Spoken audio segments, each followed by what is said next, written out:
Hey everyone, welcome to the channel. Hope you guys are having a great day today. I know I sure am. So for today's video, we're going to be taking a look at not one, but two Firefly FFLP guitars.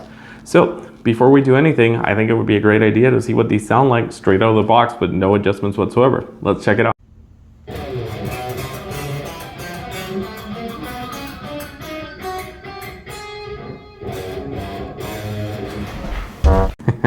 All right, so I've got jokes.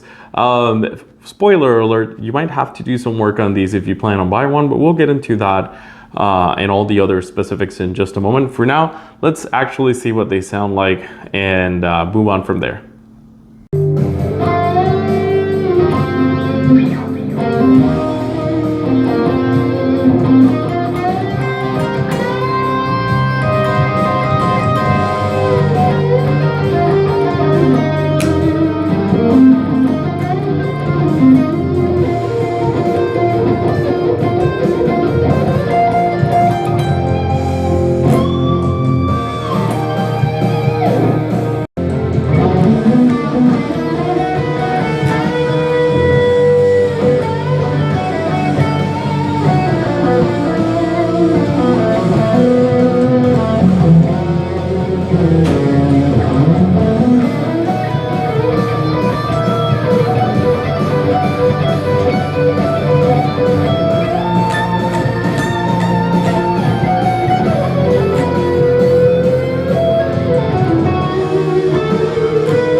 All right, let's go over these specifications here.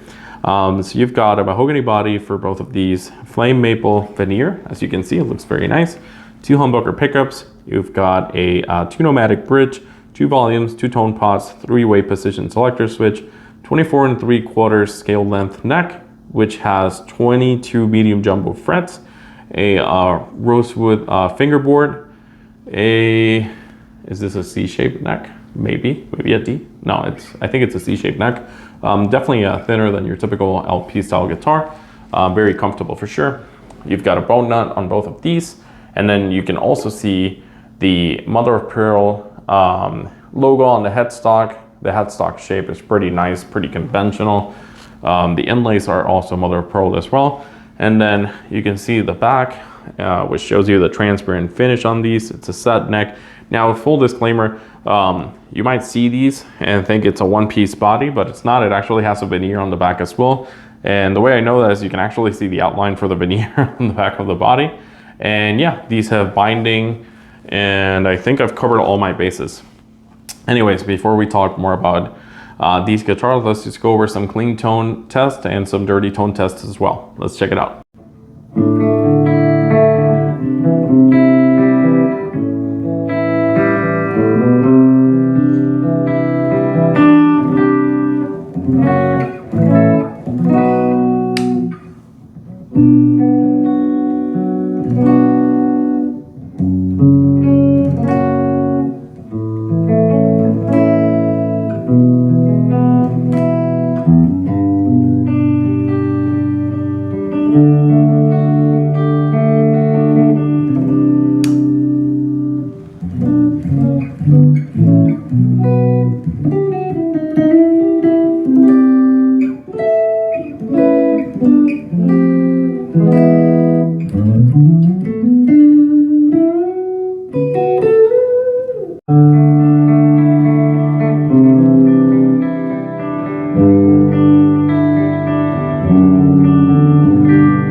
All right, so let's go over my thoughts about these instruments. There's some positives and there's a few negatives as well. I like to think of myself as a very honest reviewer, and I say that because I've seen a lot of these guitars featured in review videos and people making them out to be $2,000 Les Pauls for a tenth of the price. And while these do have some positive, they are not that. And they're definitely not for beginners. And I say that because going back to that first clip that I played, there is work to be done here. But let's go over the positives first, and then we'll touch over the negatives.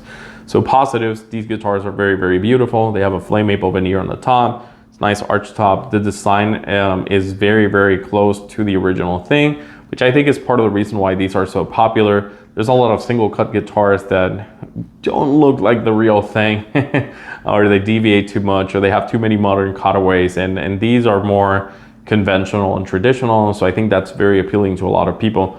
Outside of just being a very pretty guitar, they also come equipped with bone nuts, which is a plus. And yeah, I would say the tuners are above the average quality that you would normally get at that price point. Although they're far from perfect and not always work that well. But yeah, those are the positives. Let's go over some of the negatives.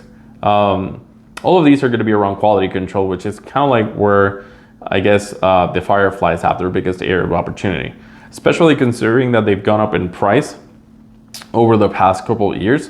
They used to be about $159 for one of these shipped to your door. Right now they are priced at $190 and the shipping is about $27. So about $217, still a pretty good bargain for a very attractive looking guitar. But the quality control seems to have dropped since. So a couple of issues there. We'll start with the green one. So the green one has a small crack near one of the bridge posts. And yeah, it's not a huge deal, but it is physical damage that shouldn't be there. Aside from that, going over the bridge posts, they are oversized. And that's a very, very common problem right now with these guitars. I would say it seems to be about a 5, 6, 7 out of 10 kind of problem. Like, it happens that frequently. And they've even dubbed it Washergate or a hashtag Washergate on Facebook. And yeah, what that means is that the bridge posts are oversized, and sometimes to cover up the mess, they'll use a washer so you don't see it.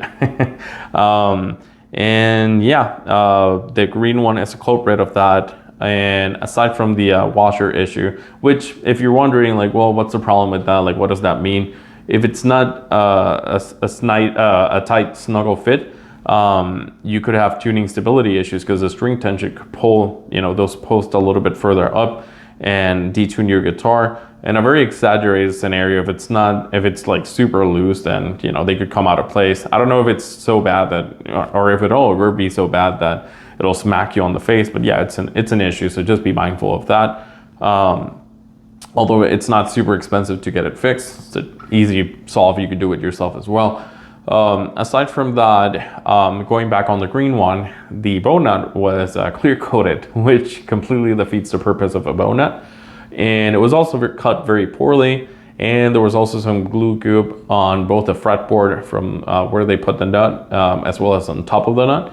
I had it set up and I had the glue goop removed.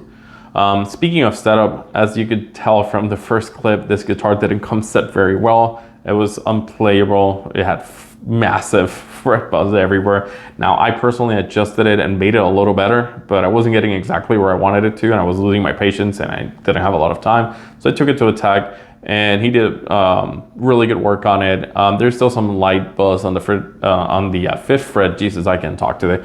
Yeah, that's kind of where we were at with that one. So going on the Sunburst one, I had 2 issues with this. I would say collectively less issues than the green one. But yeah, the issues that I had was the bridge posts were oversized again. So yeah, Washergate. And the other is the binding. So the binding is very rough around the side of the body, as you can see in the pictures I'm posting now. And then also at the bottom of the body, the binding is fully discolored, so it looks white instead of cream, which is kind of weird. But outside of that, playability wise, the Sunburst one came pretty well set up, and unlike the green one, the frets were pretty level. And yeah, that's kind of where we're at with the positive negative ratio. So as you can see, there's a few opportunities there. So I will say, I've seen a lot of these videos, they talk about these guitars being like $2,000 Les Pauls for a tenth of the price, and aesthetically from a distance they might look like that, but they're gonna be, you know, they're gonna be prone to having some issues, needing some setup, some work, which maybe isn't such a huge deal. I mean, realistically, all of these things that I just called out, they're not super major issues. You could either fix them yourself or pay someone to get it resolved. Like I said, if you're a beginner, this might not be for you because you wouldn't know how to do the work, which means you'll have to take it to a tech, and that'll be an extra $50 to $100 depending on what you need to do to it. And at that point, you can just spare some money and get yourself maybe a higher quality instrument. But ultimately, I think what's nice about these guitars is just that you got that aesthetical, you know, look and style from a Les Paul at a paltry price. And as long as you're able to, or don't mind putting some work into it, or, you know, spending a little bit extra to get it resolved, you come out with a really nice looking guitar with some nice features on them. But yeah, hopefully that sets proper expectations. I should say before I go, I want to talk about customer service. That's another thing. Something that I learned when I bought these guitars is that the customer service for Guitars Garden only covers returns for up to 7 days from purchase, which is not a lot. I mean, most manufacturers will do 30 days. I know Musician's Friend does 45 days for all their guitars.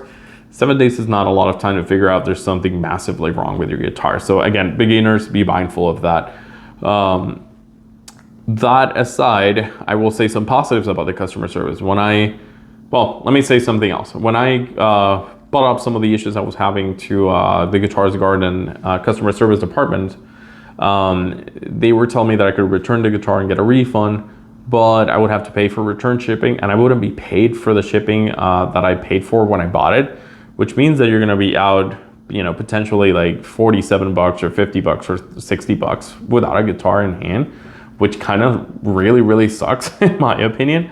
Now, in one of the scenarios, they did offer to give me a prepaid label, which was better than nothing, but I still had that other shipping charge from when I originally bought it that wouldn't be refunded. So I think that's kind of crappy. On the bright side, or on the positive, when I talked to Annie, who was super nice, she was trying to find ways to help me out, and she was able to give me some credit for these guitars so that I could get them repaired or set up or whatever. And I ended up taking those. I thought it was nice. And at least a decent alternative, but just, you know, be mindful of that. You could get one of these guitars broken in pieces and you're going to be out some money, apparently, at least a $27 shipping charge or whatever. But yeah, that's it. I've rambled enough. I hope this video was educational for you guys. I hope you enjoyed it, and if you did, please leave me a like, comment, subscribe, do all that YouTube jazz because it really helps a guy out, and I will see you all on the next video. Take care and have a great rest of your day.